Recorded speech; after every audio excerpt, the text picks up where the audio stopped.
ولی خیلی ممنون و سپاسگزارم که این فرصت رو در اختیار بنده گذاشتید. من همکنون بر فراز یکی از ساختمان‌های بلند شهر اصفهان هستم و فضای اصفهان رو می‌بینید که کاملا شهر در امنیت و آرامش هست. مردم دارن زندگی عادی خودشون رو انجام میدن.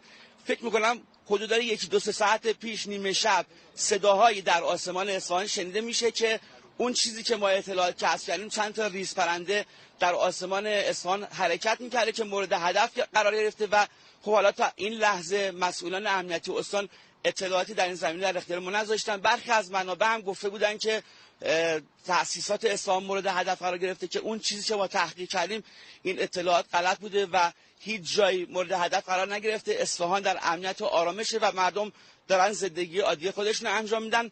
اطلاعات کاملتر رو در ارتباطات بعدی تقدیم خواهم کرد.